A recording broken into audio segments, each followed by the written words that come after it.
Capítulo 24. Diante do Supremo Tribunal. A parábola das bodas apresenta-nos uma lição da mais elevada importância. Pelas bodas é apresentada a união da humanidade com a divindade. A veste nupcial simboliza o caráter que precisa possuir todo aquele que há de ser considerado hóspede digno para as bodas. Nesta parábola, como na da grande ceia, são ilustrados o convite do Evangelho, sua rejeição pelo povo judeu e o convite da graça aos gentios. Esta parábola, porém, apresenta-nos maior ofensa da parte dos que rejeitam o convite e juízo mais terrível. O chamado para o banquete é um convite real. Procede de alguém que está investido de poder para ordenar. Confere grande honra. Contudo, esta é desapreciada. A autoridade do rei é menosprezada. Ao passo que o convite do pai de família é considerado com indiferença, o do rei é recebido com insulto e morte. Trataram seus criados com escárnio e desprezo e os mataram.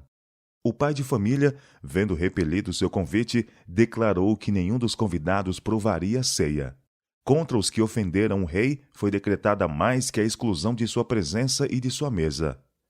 Enviando seus exércitos, destruiu aqueles homicidas e incendiou a sua cidade.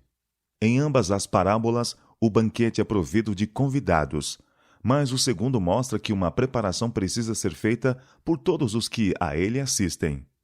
Quem negligencia esta preparação é expulso. O rei, entrando para ver os convidados, viu ali um homem que não estava trajado com vestido de núpcias, e disse-lhe: Amigo, como entraste aqui, não tendo vestido nupcial? E ele emudeceu. Disse então o rei aos servos: Amarrai-o de pés e mãos, levai-o e lançai-o nas trevas exteriores. Ali haverá pranto e ranger de dentes. O convite para o banquete foi transmitido pelos discípulos de Cristo. Nosso Senhor enviou os 12 e depois os 70, proclamando que era chegado o reino de Deus e convidando os homens a arrependerem-se e crerem no Evangelho. O convite não foi atendido, porém. Os convidados para irem à festa não compareceram.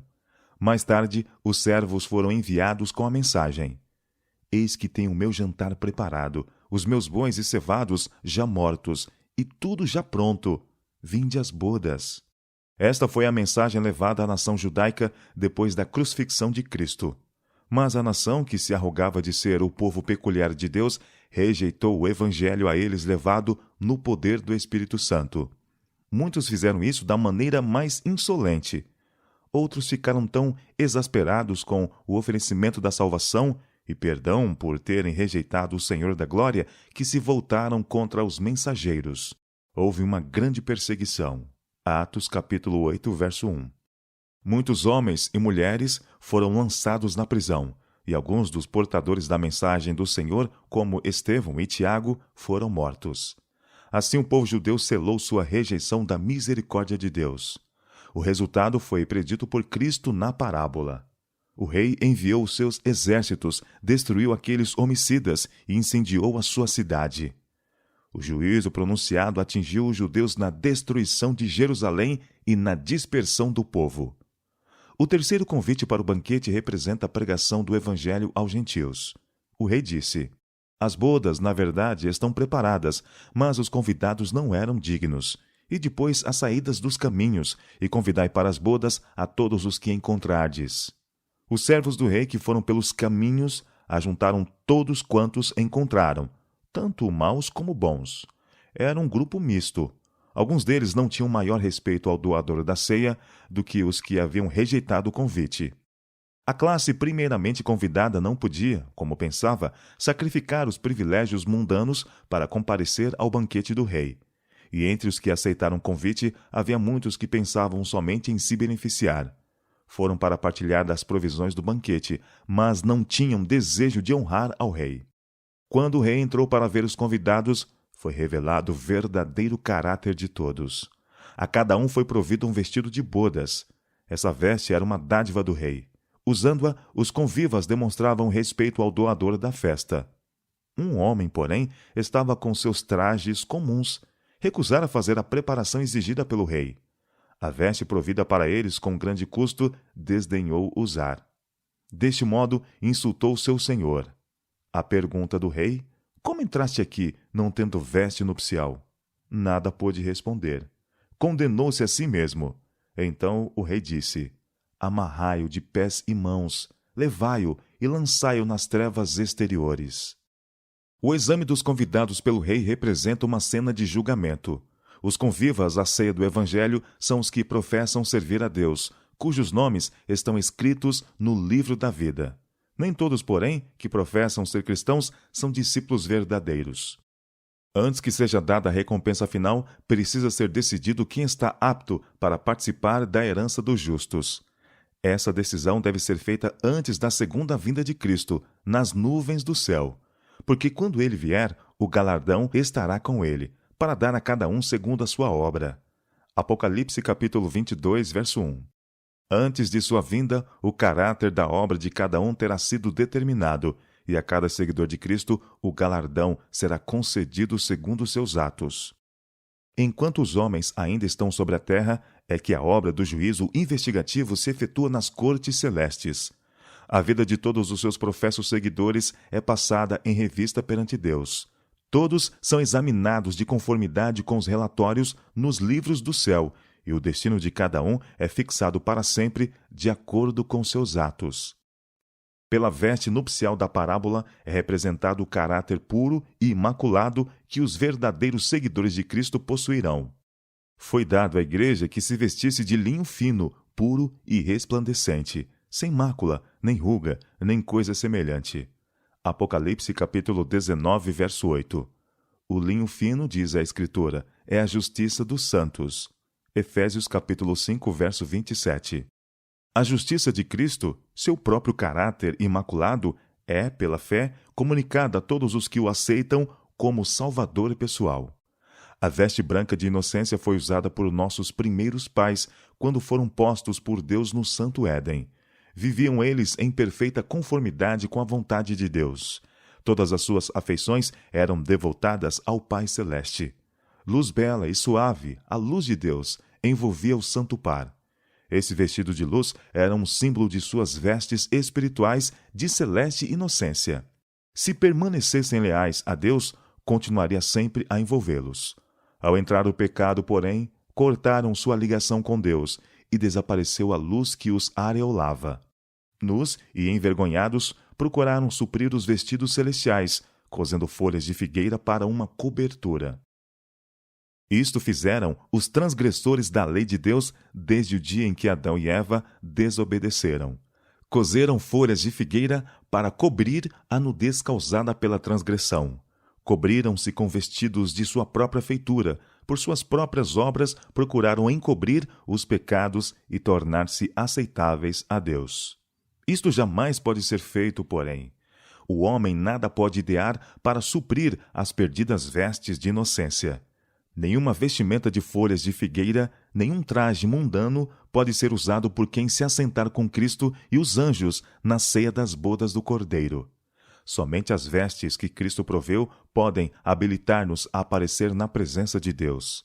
Estas vestes de sua própria justiça, Cristo dará a toda alma arrependida e crente.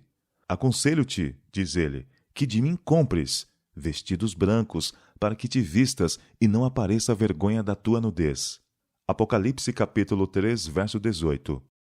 Este vestido, fiado nos teares do céu, não tem um fio de origem humana. Em sua humanidade, Cristo formou caráter perfeito e oferece-nos esse caráter. Todas as nossas justiças são como trapo de imundícia. Isaías capítulo 64, verso 6.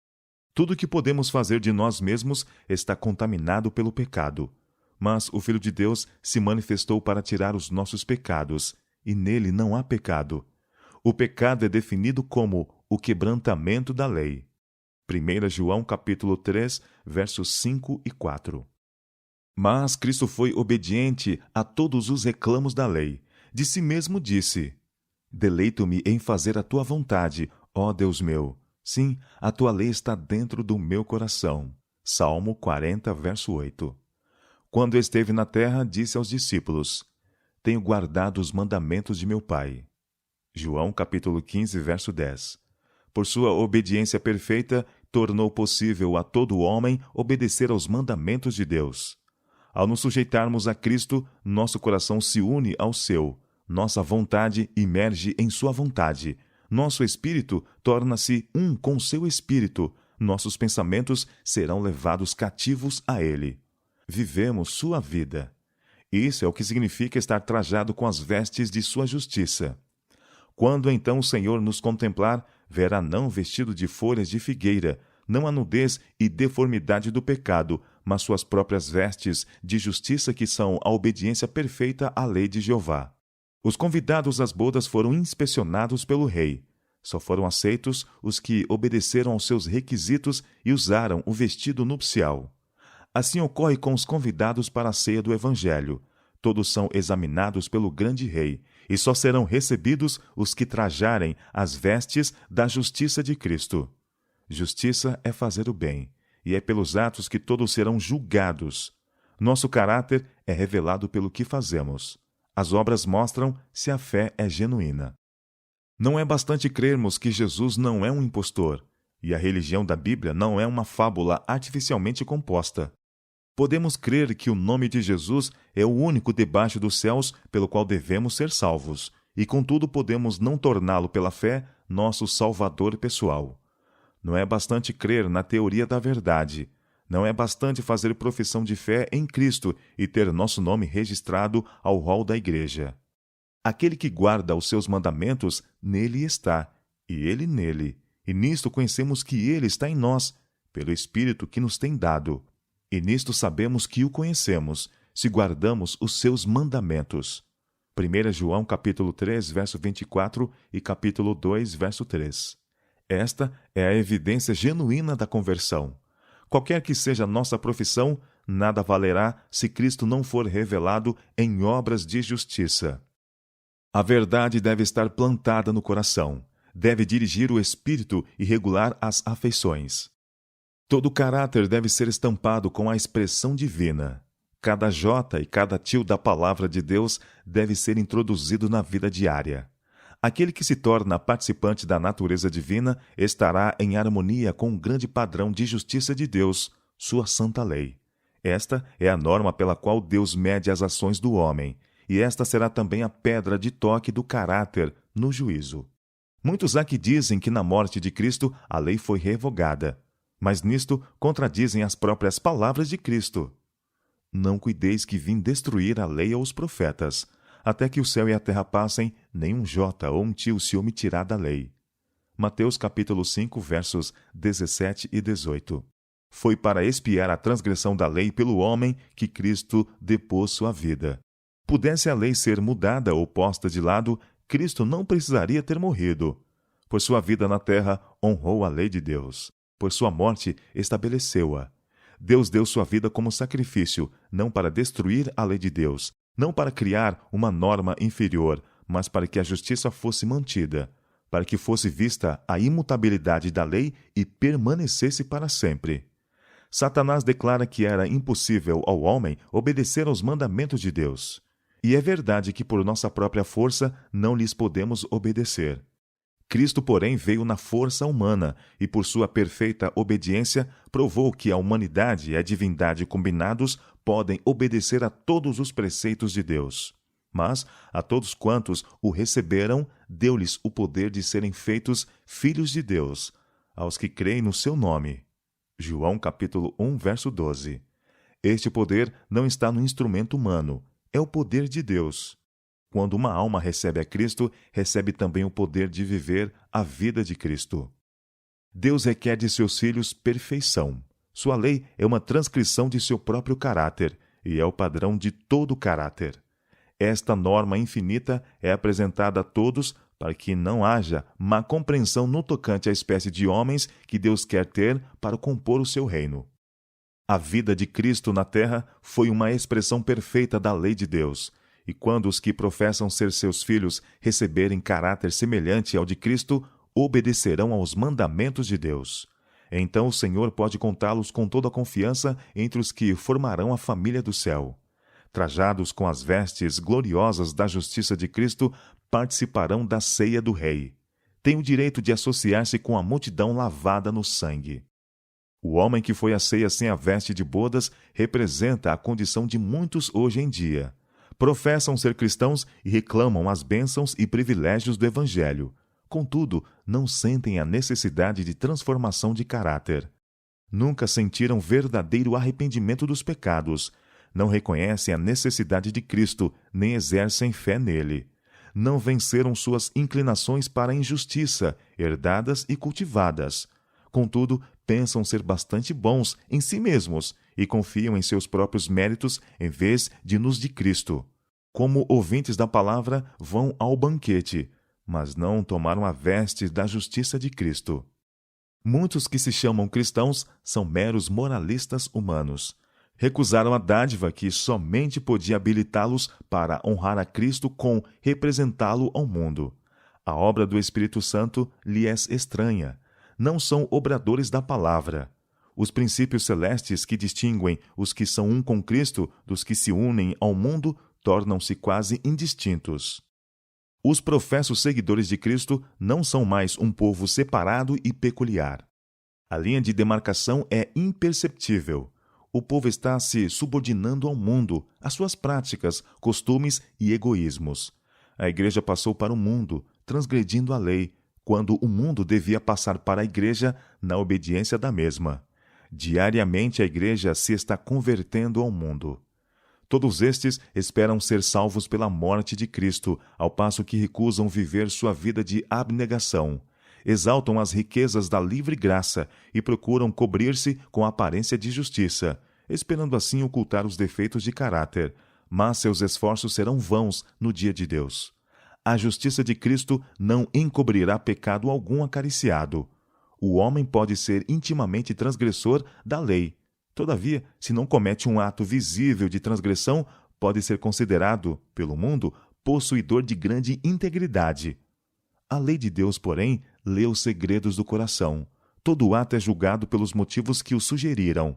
Somente quem estiver de acordo com os princípios da lei de Deus permanecerá em pé no juízo. Deus é amor. Demonstrou ele este amor na dádiva de Cristo. Quando deu o seu Filho unigênito, para que todo aquele que nele crê não pereça, mas tenha a vida eterna, nada reteve de sua possessão adquirida. Deu todo o céu, do qual podemos tirar poder e eficiência para não sermos repelidos nem derrotados por nosso grande adversário. Mas o amor de Deus não leva a desculpar o pecado. Não o desculpou em Satanás, não o excusou em Adão ou em Caim, nem o desculpará em qualquer outro homem. Não tolerará nossos pecados e não passará por sobre nossos defeitos de caráter. Espera que vençamos em seu nome. Os que rejeitam o dom da justiça de Cristo estão rejeitando os atributos de caráter que os constituiriam filhos e filhas de Deus. Rejeitam aquilo que unicamente lhes poderia conceder aptidão para um lugar nas ceias de bodas. Na parábola, ao perguntar o rei, como entraste aqui não tendo vestido nupcial? O homem emudeceu. Assim será no grande dia de juízo. Os homens agora podem justificar seus defeitos de caráter, mas naquele dia não apresentarão desculpas. As igrejas professas de Cristo nesta geração gozam dos mais altos privilégios. O Senhor se tem revelado a nós numa luz sempre crescente. Nossos privilégios são muito maiores que os do antigo povo de Deus. Temos não somente a grande luz proporcionada a Israel, mas também a evidência crescente da grande salvação trazida a nós por Cristo. Aquilo que para os judeus era o tipo e o símbolo é para nós realidade. Eles tinham a história do Antigo Testamento. Nós temos essa e a do Novo. Temos a certeza de um Salvador que veio, um Salvador que foi crucificado, ressurgiu e à borda do sepulcro de José proclamou: Sou a ressurreição e a vida. Em nosso conhecimento de Cristo e de seu amor, o reino de Deus está posto no meio de nós. Cristo nos é revelado em sermões e cantado em hinos. O banquete espiritual é nos apresentado em farta abundância. O vestido de bodas, provido com infinito custo, é oferecido liberalmente a toda alma. Pelos mensageiros de Deus nos são expostas a justiça de Cristo, a justificação, as excelentes e preciosas promessas da Palavra de Deus, o livre acesso ao Pai por Cristo, o conforto do Espírito e a bem fundada certeza da vida eterna no reino de Deus. Que poderia Deus fazer por nós que não tenha feito em prover a grande ceia, o banquete celestial? No céu é dito pelos anjos ministradores: executamos a obra que fomos enviados, repelimos as hostes dos anjos maus, enviamos luz e claridade às almas dos homens, avivando-lhes a memória do amor de Deus expresso em Jesus. Atraímos-lhes os olhares para a cruz de Cristo. Seu coração foi movido profundamente pelo sentimento do pecado que crucificou o Filho de Deus. Foram convencidos. Viram os passos que devem ser dados na conversão. Sentiram o poder do Evangelho. Seu coração foi enternecido ao verem a excelência do amor de Deus. Contemplaram a beleza do caráter de Cristo. Mas, com a maioria, foi tudo em vão. Não quiseram submeter seus próprios hábitos e caráter. Não quiseram depor as vestes terrenas para serem trajados com as do céu. Seu coração era dado à avareza. Amaram mais a companhia do mundo do que a de Deus. Solene será o dia da decisão final. Em visão profética, o apóstolo João o descreve. Vi um grande trono branco, e o que estava sentado sobre ele, de cuja presença fugiu a terra e o céu, e não se achou lugar para eles. E vi os mortos, grandes e pequenos, que estavam diante do trono, e abriram-se os livros. Abriu-se outro livro, que é o da vida. E os mortos foram julgados pelas coisas que estavam escritas nos livros, segundo as suas obras. Apocalipse capítulo 20, versos 11 e 12. Triste será o retrospecto naquele dia em que os homens defrontarem face a face a eternidade. Toda a vida se apresentará justamente como foi. Os prazeres, riquezas e honras do mundo não parecerão tão importantes. Os homens hão de ver que somente a justiça, que desprezaram, é de valor. Verão que formaram o caráter sob a sedução enganadora de Satanás. As vestes que escolheram são o estigma de sua aliança ao primeiro grande apóstata. Então há de ver a consequência de sua escolha. Terão conhecimento do que significa transgredir os mandamentos de Deus. Não haverá oportunidade futura em que os homens se poderão preparar para a eternidade. Nesta vida é que devemos trajar as vestes da justiça de Cristo. Esta é a nossa única oportunidade de formar caráter para o lar que Cristo preparou para os que obedecem aos seus mandamentos. Céleres, os dias de graça estão terminando. O fim está próximo. É-nos feita a advertência. Olhai por vós, não aconteça que os vossos corações se carreguem de glutonaria, de embriaguez e dos cuidados da vida, e venha sobre vós de improviso aquele dia. Lucas capítulo 21, verso 34. Vigie para que não se encontre desapercebido. Acautele-se para que não seja achado na ceia do rei sem vestes nupciais. Porque o Filho do Homem há de vir a hora em que não penseis. Bem-aventurado aquele que vigia e guarda os seus vestidos, para que não ande nu e não se veja as suas vergonhas. Mateus capítulo 24, verso 44 e Apocalipse capítulo 16, verso 15.